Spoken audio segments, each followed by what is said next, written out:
Welcome back to another episode of Wake Up and Live with Bob. Much to the surprise of many people, Jamaica is actually an archipelago. Now, if I ask many people, do you know Jamaica? They'll probably tell you, oh, yes, I know. It's a country in the Caribbean. It's about 4,240 square miles.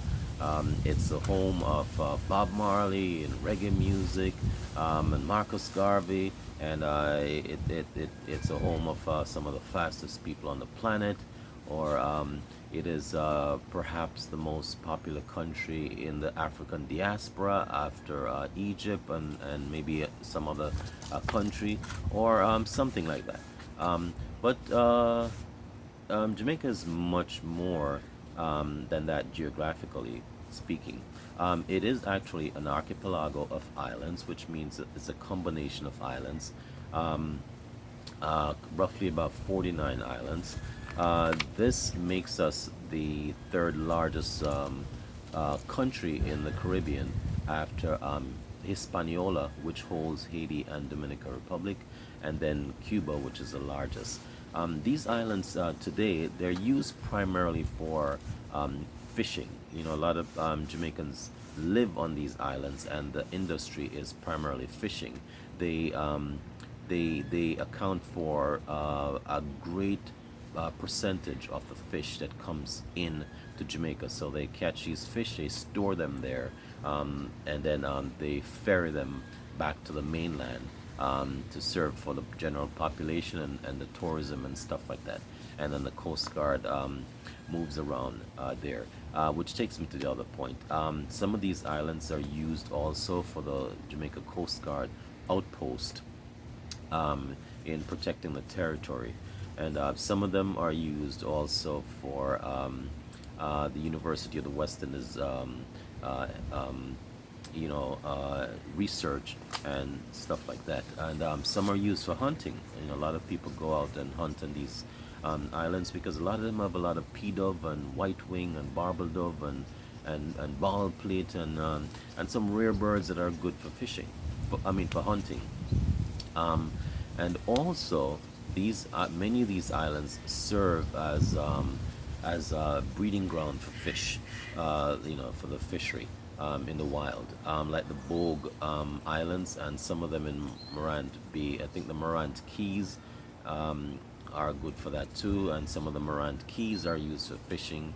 And I know the Pedro Bank, which is the main one for me. I know of that because some of my cousins would go there and fish. They would go stay 2 weeks, fish, and then come back with some very huge amount of fish on ice. All right. So yes, and out on the Pedro Bank, a lot of Jamaicans live out there. They have these little um, shanty towns set up on the like a fishing village on these islands, and the Coast Guard constantly are there protecting them, and even the University of the West Indies also makes sure they don't damage the environment because some rare birds are on many of these islands. In the past, back in colonial days, and so the pirates would hide a lot on these islands and hijack a lot of ships coming in at that time. Some people grew pigs on these islands, away from the general population, to prevent theft and stuff like that. Some grew goats on them.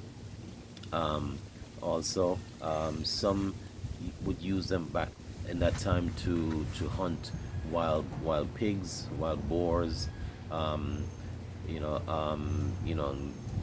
animals like conies or guinea pigs or just some other types of animals that might be there. Many of them are extinct now.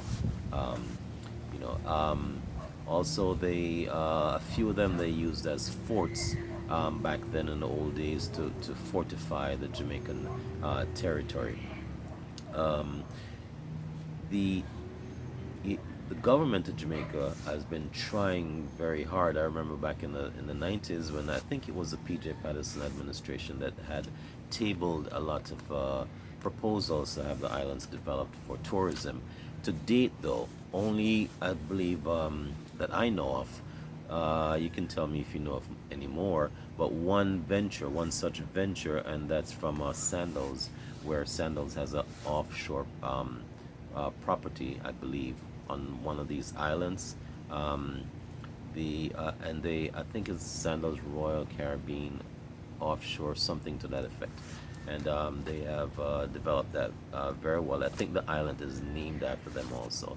And then you have the Chinese who have been interested in setting up a logistic hub where the ships coming through the Panama Canal would be directed to the main markets of the South America, the Caribbean, United States, and Canada.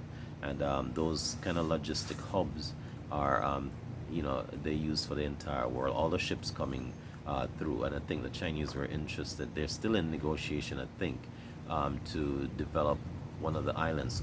I think it's the large goat islands. You have the large goat islands and small goat islands for that purpose.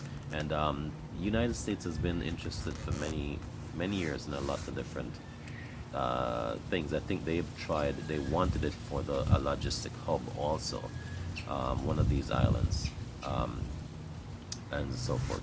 So yes, it's Jamaica's an archipelago of 49 different islands. Many are occupied as fishing, set up fishing villages on them.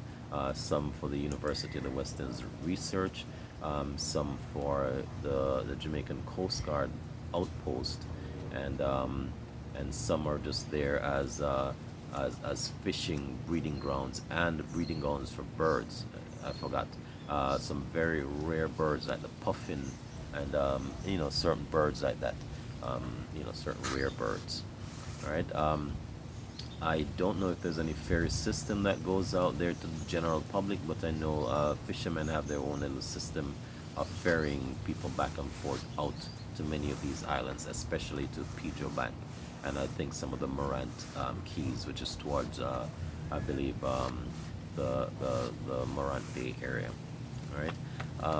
So thanks again for watching Wake Up and Live with Bob. If you haven't yet done so, please like, share, subscribe, tell someone about my videos, and click the notification bell so you can be told, notified when a new video has been published. Thanks again for watching.